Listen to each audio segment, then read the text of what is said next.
Travaillez en silence, étudiez, entraînez-vous et disparaissez. C'est une règle de survie dans un monde bruyant. Il existe un schéma que presque personne ne remarque. Celui qui montre le plus est généralement encore en train de se convaincre, et celui qui évolue le plus est presque toujours en silence. Et la différence entre ces deux chemins est simple, la concentration. Travailler en silence, c'est choisir le résultat plutôt que la reconnaissance. C'est arrêter de gaspiller de l'énergie à essayer de paraître meilleur et utiliser cette énergie pour réellement le devenir. Étudier ne consiste pas à accumuler de l'information, c'est organiser l'esprit. C'est sortir de la confusion, des suppositions, des opinions vides et commencer à penser avec clarté. C'est arrêter de réagir en pilote automatique et commencer à décider avec intention. S'entraîner, c'est apprendre au corps à soutenir ce que l'esprit a décidé. Parce qu'un esprit fort dans un corps faible cède à la première difficulté. Et disparaître ne signifie pas s'éloigner de la vie. C'est s'éloigner de la distraction. C'est couper l'excès, réduire le bruit et protéger ce qui est encore en train d'être construit. Ces 4 attitudes créent quelque chose de rare aujourd'hui. La constance, une force qui ne dépend pas de la validation, qui ne vacille pas face aux opinions et qui ne se perd pas dans le bruit. Si vous comprenez cela, votre vie commence à changer de direction.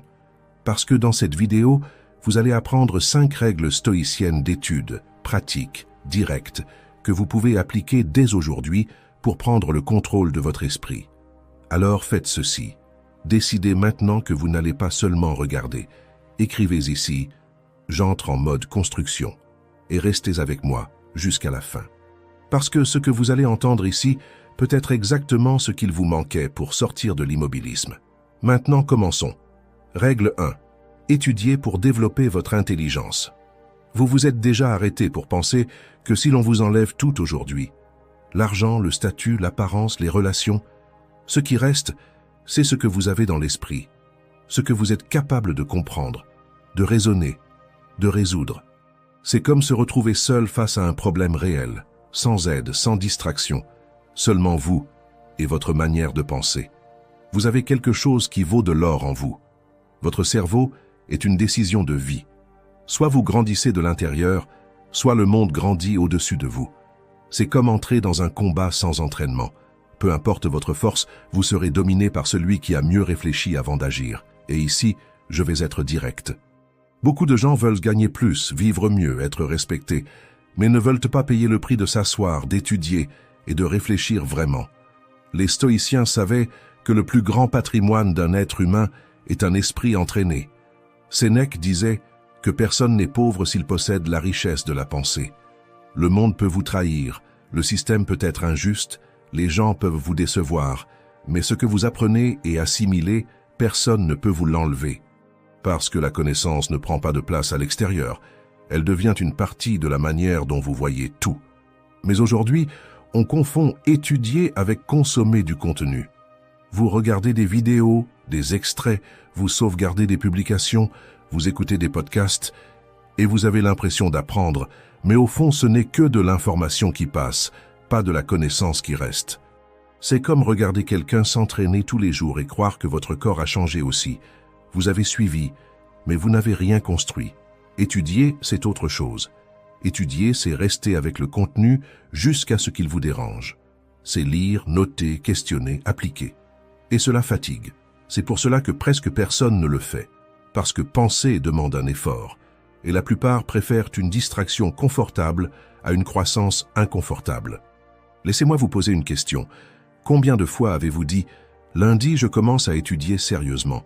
Combien de fois avez-vous acheté un cours, un livre, un cahier, et ils sont devenus de la décoration? Vous n'êtes pas paresseux. Vous n'avez simplement jamais appris à voir l'étude comme un outil de liberté. Vous avez appris à mémoriser pour un examen, pas à penser pour vivre. Et ici, entre une loi simple de la vie, vous récoltez exactement le niveau de clarté que vous construisez. Sans clarté, vos décisions vont toujours vous limiter. Le stoïcisme est brutal sur ce point. Si vous ne maîtrisez pas votre esprit, quelqu'un vous maîtrise. Soit vous pensez, soit quelqu'un pense pour vous et presque toujours pas en votre faveur. Et vous le remarquez quand vous vous énervez pour tout, quand vous vous laissez manipuler par l'opinion des autres, quand vous vivez en réaction et presque jamais en choix. L'intelligence ne consiste pas seulement à savoir des choses difficiles, c'est savoir vivre avec plus de sagesse. Marc Aurèle était empereur et pourtant il étudiait tous les jours. Il lisait, écrivait, réfléchissait. Il n'avait pas besoin de diplôme, il avait besoin de clarté. Parce que plus la responsabilité est grande, plus il est dangereux d'agir sans comprendre ce que l'on fait. Et il comprenait quelque chose que la plupart ignorent. Plus vous voulez avoir du pouvoir sur votre propre vie, plus vous devez assumer de responsabilités sur votre propre esprit. Étudier pour développer votre intelligence, c'est étudier pour comprendre vos émotions, prendre de meilleures décisions, voir au-delà des apparences, ne pas être trompé par n'importe quelle promesse séduisante. C'est sortir du mode automatique et commencer à voir le jeu qui se joue autour de vous. Et cela ne se résume pas à lire un livre technique, c'est une étude de soi-même, du monde, de la nature humaine. Dans la pratique, comment vivre cela? D'abord, arrêtez d'attendre l'envie pour étudier. L'envie est instable, la discipline est une décision. Attendre l'envie, c'est comme attendre que la mer soit calme pour apprendre à nager. Vous n'entrez jamais dans l'eau. Sénèque disait que le temps que nous gaspillons est le plus grand des vols. Vous ne pouvez pas continuer à offrir des heures de votre vie à des distractions qui ne feront pas de vous une personne ne serait-ce qu'1% meilleure demain. Réservez un moment chaque jour, même court, pour étudier quelque chose qui vous fait réellement grandir. Sans drame, sans excuse. Asseyez-vous et faites-le. Ensuite, choisissez moins de choses et allez plus en profondeur. Regarder 30 vidéos superficielles sans rien retenir ne sert à rien. Prenez un livre, un thème, un domaine, le stoïcisme, les finances, la communication, ce qui compte pour votre vie, et engagez-vous à aller jusqu'au bout. La superficialité accumule de l'information. La profondeur construit la compréhension. Lisez calmement, prenez des notes, arrêtez-vous et demandez-vous comment cela s'applique à votre vie aujourd'hui, ou vous vous trompez déjà là-dessus. C'est ainsi que l'information devient transformation. Troisièmement, étudiez en regardant vos attitudes, pas seulement le contenu. Épictète disait que le véritable progrès consiste à voir que vous vous trompez et à commencer à agir différemment. À quoi sert de comprendre le stoïcisme si vous explosez pour n'importe quoi? À quoi sert d'étudier la discipline si vous ne respectez pas votre propre parole? L'étude stoïcienne est morale. Elle concerne moins le fait de savoir plus que de devenir quelqu'un de meilleur. C'est utiliser la connaissance pour corriger vos excès, renforcer vos faiblesses et devenir quelqu'un de plus solide. Quatrièmement, protégez votre temps de concentration comme quelque chose de sacré. La même Internet qui vous donne accès aux livres, aux cours et aux contenus précieux, vous offre aussi une distraction infinie. Si vous ne fixez pas de limites, vous serez aspiré. Votre attention est le terrain sur lequel votre vie se construit. Si vous la perdez, vous perdez le contrôle de tout. Alors définissez, à cette heure-là, téléphone loin, réseau loin, c'est moi et l'étude. Cela semble peu, mais ce peu fait chaque jour change complètement le niveau de votre esprit en quelques mois. Et il y a un autre point. Vous n'avez pas besoin d'être le plus intelligent de la pièce, mais vous devez être quelqu'un qui refuse de rester ignorant par confort. L'ignorance est normale, y rester par choix est de la lâcheté. Peut-être que vous avez grandi en entendant que vous n'étiez pas bon pour étudier. Ce n'est pas vrai, c'est une étiquette. Ce qui vous a peut-être manqué, c'est une méthode, de la patience et de la constance. Les stoïciens n'étaient pas des génies de naissance. C'étaient des gens ordinaires qui ont décidé de ne pas vivre en pilote automatique. C'étaient des hommes qui entraînaient leur esprit comme on entraîne un muscle, un peu chaque jour, tous les jours. Et pourquoi est-ce urgent? Parce que si vous ne grandissez pas mentalement, la vie va vous écraser. La vie ne punit pas celui qui ne sait pas, elle exige de celui qui n'apprend pas. Vous tomberez dans les mêmes pièges, répéterez les mêmes cycles, vous impliquerez avec les mêmes personnes, prendrez les mêmes mauvaises décisions. La connaissance n'élimine pas la douleur, mais elle vous donne des outils pour ne pas être détruit par elle. Vous pouvez continuer à dire « un jour j'étudierai cela, un jour je lirai ce livre, un jour j'apprendrai sur l'argent, les émotions, les décisions ». Ou vous pouvez accepter que ce jour n'arrive jamais seul. Il commence seulement quand vous décidez. Alors faites deux choses. Choisissez un contenu concret à étudier aujourd'hui, un chapitre de livre, un cours, un texte, et allez jusqu'au bout avec une attention réelle. Règle 2. Travaillez loin du regard des autres. Avez-vous remarqué comme aujourd'hui tout le monde semble faire quelque chose de grand? Photos de projets, Coulisses, objectifs, promesses. Mais quand on regarde de près, peu de choses changent réellement. Il existe une différence silencieuse entre ceux qui montrent et ceux qui construisent, et elle apparaît dans le résultat, pas dans le discours. Beaucoup de bruit, peu de transformation. Travailler loin du regard des autres n'est pas un isolement, c'est une stratégie. C'est décider que votre énergie ne sera pas dépensée à essayer de paraître, mais à devenir réellement quelque chose. Les stoïciens le savaient, Sénèque disait « Celui qui cherche les applaudissements à l'extérieur perd sa direction intérieure ». Parce qu'au moment où vous faites tout pour être vu, vous commencez à ajuster vos actions pour plaire, pas pour évoluer. Vous échangez une évolution réelle contre une approbation momentanée. Pensez-y. Combien de fois avez-vous eu envie de publier que vous commenciez quelque chose de nouveau? Maintenant c'est parti, concentration totale. J'ai commencé à étudier, j'ai commencé la salle de sport, nouveau projet qui arrive. Et pendant quelques minutes, vous avez l'impression d'être déjà en chemin sans avoir avancé.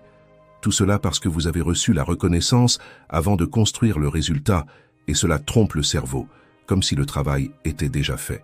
C'est comme annoncer sa présence avant d'arriver à destination. Travailler en silence est l'antidote, c'est vous dire à vous-même « Je n'ai pas besoin que les autres le sachent, j'ai besoin que ce soit réel ». Épictète disait « Ne parle pas de philosophie, vis de manière philosophique ». Dans la pratique, ne dites pas que vous travaillez, travaillez. N'annoncez pas que vous allez changer, changez. Ne dépensez pas votre concentration à créer des attentes chez les autres. Créez des résultats en vous. Celui qui construit réellement n'a pas le temps de se justifier, il est trop occupé à faire. Travailler loin du regard des autres, c'est choisir le chemin le plus difficile, mais le plus honnête. C'est se lever, étudier, s'entraîner, échouer, recommencer sans public.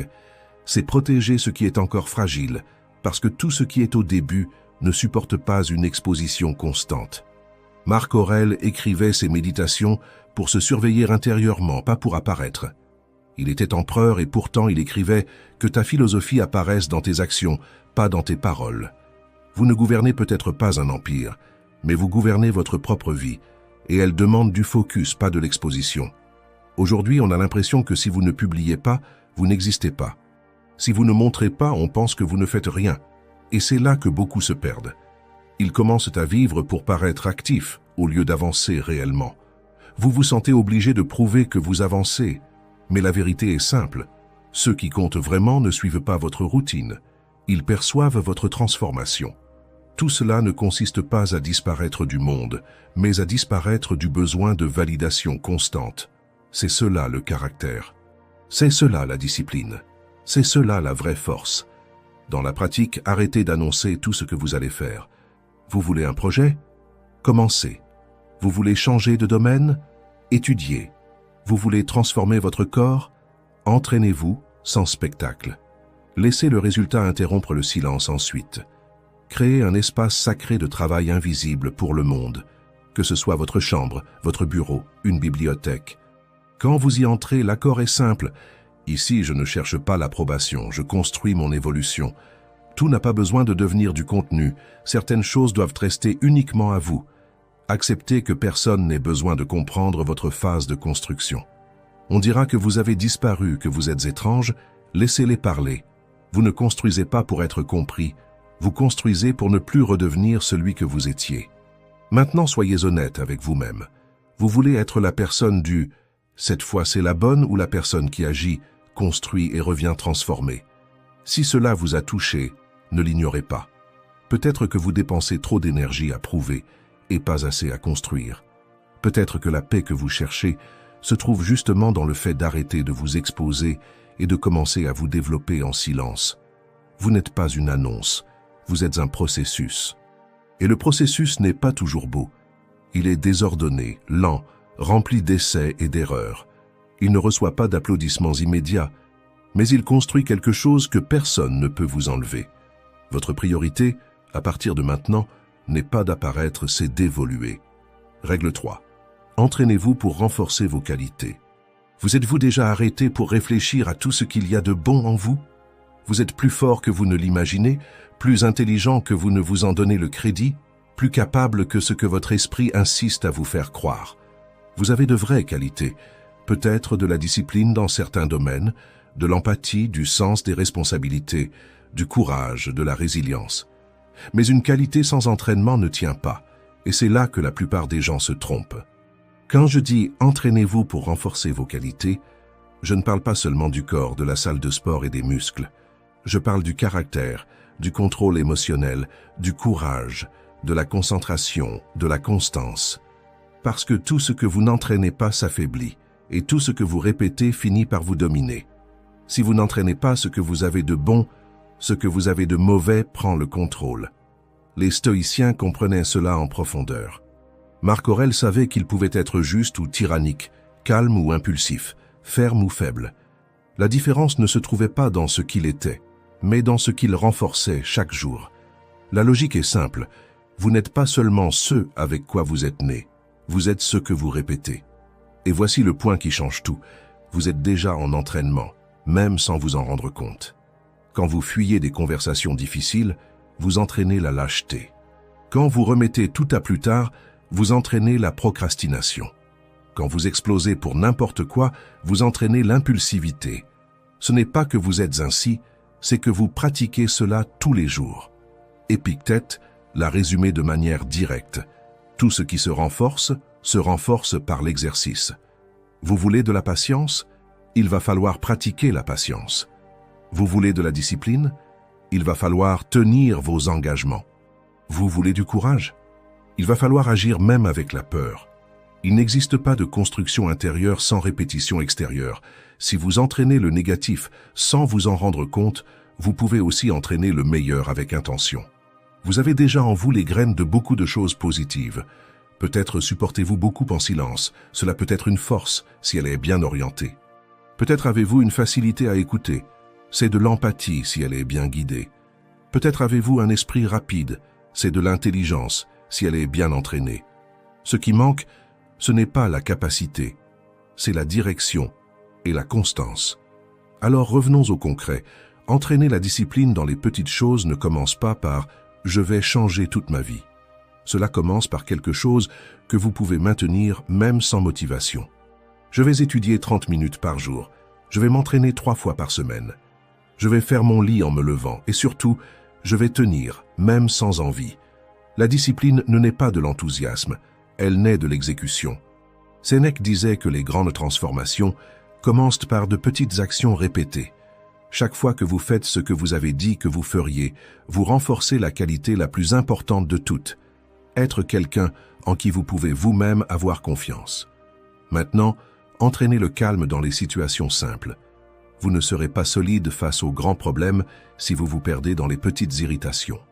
Dans la circulation, dans une file d'attente, dans un message sans réponse, c'est dans ces moments que votre véritable schéma apparaît. Lors de la prochaine irritation, testez ceci. Respirez avant de répondre, comptez jusqu'à 3, demandez-vous, est-ce que cela mérite vraiment ma réaction? Marc Aurèle écrivait « Sois comme le rocher contre lequel les vagues se brisent ». Mais ce rocher ne naît pas prêt. Il se construit à chaque réaction que vous décidez de maîtriser. Maintenant, entraînez le courage à petite dose. Le courage n'est pas l'absence de peur, c'est l'action malgré elle. Vous n'avez pas besoin de commencer par le plus grand défi de votre vie. Commencez par ce que vous évitez déjà aujourd'hui. Dire ce que vous retenez, défendre une idée, vous positionner, tenter quelque chose sans garantie. Chaque acte de courage est une répétition. Et la répétition transforme le comportement en identité. Entraînez votre concentration en coupant l'excès. Vous avez la capacité de vous concentrer. Elle est simplement dispersée. Notifications, vidéos, messages, défilements infinis, votre attention est fragmentée toute la journée et ensuite vous pensez ne pas pouvoir vous concentrer. Le stoïcisme poserait une question directe.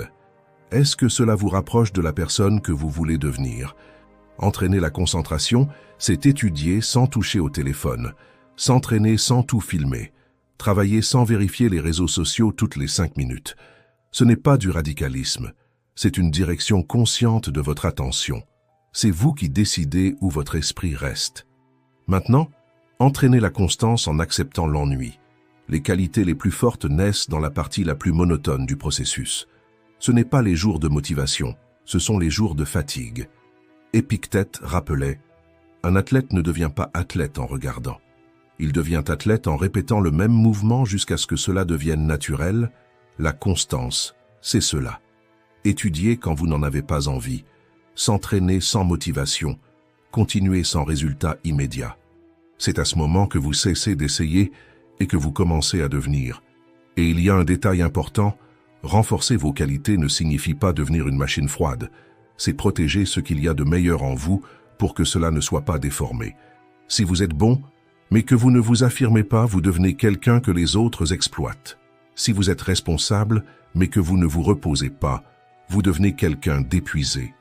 Si vous êtes sensible, mais que vous ne développez pas de fermeté, n'importe quoi vous fait tomber.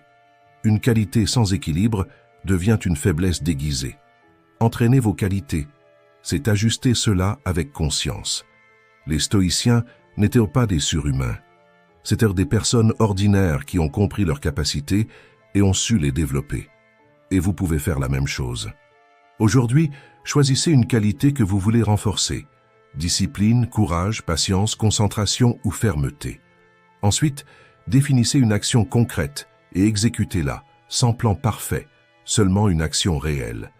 Parce qu'au moment où vous commencez à entraîner ce qu'il y a de meilleur en vous, vous cessez de dépendre de la chance et vous commencez à construire des résultats. Règle 4. Faites taire le besoin de vous expliquer. La vérité, c'est que vous n'avez pas besoin de vous expliquer autant, mais sans vous en rendre compte, vous vivez comme si vous étiez observé en permanence, comme si chaque décision devait être approuvée avant d'être vécue. Les stoïciens seraient directs sur ce point. Vous essayez de contrôler ce qui n'a jamais été sous votre contrôle, l'interprétation des autres. Et pendant ce temps, vous abandonnez ce qui vous appartient vraiment, vos actions, vos valeurs, vos décisions. Sénèque disait que celui qui cherche à plaire à tout le monde finit par s'éloigner de lui-même, parce que chaque explication excessive porte un message silencieux. Leur opinion pèse plus que ma propre direction. Pensez-y, vous ne voulez pas aller quelque part, mais vous inventez une longue justification. Vous avez besoin de temps, mais vous vous excusez d'être absent. Vous changez de direction, mais vous sentez que vous devez convaincre tout le monde que ce n'est rien de personnel. Au fond, ce n'est presque jamais de la politesse. C'est de la peur déguisée en gentillesse, peur d'être mal compris, peur de décevoir, peur de perdre l'approbation. Épictète enseignait quelque chose d'essentiel. Vous contrôlez vos choix, mais jamais la manière dont ils seront perçus, et au moment où vous essayez de gérer ce que l'autre va penser, vous entrez dans une prison invisible, la prison de l'explication constante. Voici maintenant un point important de la psychologie. Cela s'appelle le besoin de validation externe, lorsque votre sentiment de sécurité dépend de l'acceptation des autres. Et plus vous alimentez cela, plus vous devenez fragile. Parce que votre paix dépend alors de quelque chose que vous ne pouvez pas garantir. Faire taire ce besoin ne signifie pas devenir froid, c'est réorganiser votre référence intérieure. Dans la pratique, cela commence par quelque chose de simple, mais puissant. Des réponses courtes, claires et sans défense. Vous ne pouvez pas venir? Merci pour l'invitation, mais je ne viens pas. Vous avez besoin de temps? Je traverse une période plus réservée. Vous avez changé de direction? J'ai décidé de suivre un autre chemin, sans trop se justifier, sans essayer de contrôler la réaction de l'autre, parce que voici la vérité qui libère. Celui qui veut être contrarié trouvera une raison, même face à la meilleure explication. Votre responsabilité n'est pas de plaire, c'est d'être clair et respectueux. Marc Aurèle écrivait « Si c'est juste, fais-le. Si c'est vrai, dis-le. » Il n'existe pas de clause tant que tout le monde approuve. Votre critère ne peut pas être ce que les autres vont penser. Il doit être « Est-ce que cela est aligné avec la personne que je suis en train de devenir ?» Autre point important, vous n'avez pas besoin d'annoncer votre changement. Certaines personnes passent leur temps à dire « J'ai changé, c'est une nouvelle phase ». Mais un changement réel ne se déclare pas, il se maintient. Les stoïciens vivaient ainsi, leur philosophie apparaissait dans leur comportement, pas dans leur discours. Si vous êtes plus concentré, plus sélectif, plus ferme, cela apparaîtra avec le temps. Certains respecteront, d'autres s'éloigneront et cet éloignement n'est pas une perte, c'est un ajustement naturel de ceux qui ne suivent plus votre direction. Il existe une ligne fine entre respect et dépendance émotionnelle. Expliquer lorsque votre décision impacte quelqu'un de proche, peut-être du respect. S'expliquer en permanence pour éviter l'inconfort est une dépendance émotionnelle. Sénèque dirait que celui qui s'excuse trop d'exister finit par oublier de vivre. Vous n'avez pas besoin de vous excuser de prendre soin de votre esprit, de protéger votre temps, de prioriser votre croissance. Vous pouvez simplement assumer, c'est ainsi que j'ai choisi de vivre maintenant. Oui, cela va créer de l'inconfort, on dira que vous avez changé, on vous qualifiera de distant, de différent, voire de froid. Mais bien souvent, ce que les autres appellent changement, c'est simplement que vous n'êtes plus accessible à tout. Et le point est simple, tout le monde ne comprendra pas, et tout le monde n'a pas besoin de comprendre. Le stoïcisme ne vous apprend pas à être insensible, il vous apprend à ne pas vivre à genoux devant le besoin d'approbation. Ceux qui sont sincères restent, ceux qui n'aimaient que votre version disponible, pour tout s'éloigneront peut-être. Et ce n'est pas du rejet, c'est un filtre. Au final, faire taire le besoin de vous expliquer, c'est développer une force silencieuse, c'est supporter l'inconfort de ne pas être compris immédiatement. C'est dire non sans en faire un discours. C'est maintenir une décision sans se défendre. C'est faire davantage confiance à votre conscience qu'au récit des autres. Moins vous essayez de contrôler la façon dont vous êtes perçu, plus vous devenez solide dans ce que vous êtes. Règle 5. Disparaissez pour évoluer intérieurement. Disparaître n'est pas une faiblesse. La faiblesse, c'est de continuer à être présent dans tout ce qui vous épuise, juste pour ne pas paraître différent, rester dans les mêmes conversations, dans les mêmes environnements, dans les mêmes cycles qui vous drainent, même en sachant que cela vous éloigne de la personne que vous pourriez devenir. Les stoïciens comprenaient cela avec clarté. Marc Aurèle a écrit « Les hommes cherchent des retraites à la campagne, au bord de la mer, dans les montagnes, mais toi, tu peux te retirer en toi-même. » Autrement dit, le véritable refuge n'est pas un lieu physique, c'est un état de conscience. Il était empereur, entouré de décisions, de pression et de bruit constant, et pourtant, il savait que sans ce retour vers l'intérieur, il perdrait le contrôle de lui-même. Maintenant, regardez votre réalité. Notifications, opinions, comparaisons, exigences, des stimuli en permanence. Votre esprit ne s'arrête pas, et un esprit qui ne s'arrête pas ne parvient pas à s'organiser. Il existe une loi simple ici. Sans espace, il n'y a pas de clarté. Si vous êtes exposé en permanence, en train de réagir en permanence, en train d'absorber en permanence, vous ne pensez pas, vous ne faites que répondre. Et vivre en réagissant n'est pas vivre avec conscience, c'est vivre en pilote automatique. C'est pourquoi disparaître dans ce contexte n'est pas une fuite, c'est une stratégie mentale. C'est reconnaître, dans ces conditions, je ne peux pas évoluer, et décider de créer suffisamment de distance pour vous reconstruire. Parce que, soyons honnêtes, il est presque impossible de s'ajuster pendant que vous êtes constamment observé, sollicité et comparé.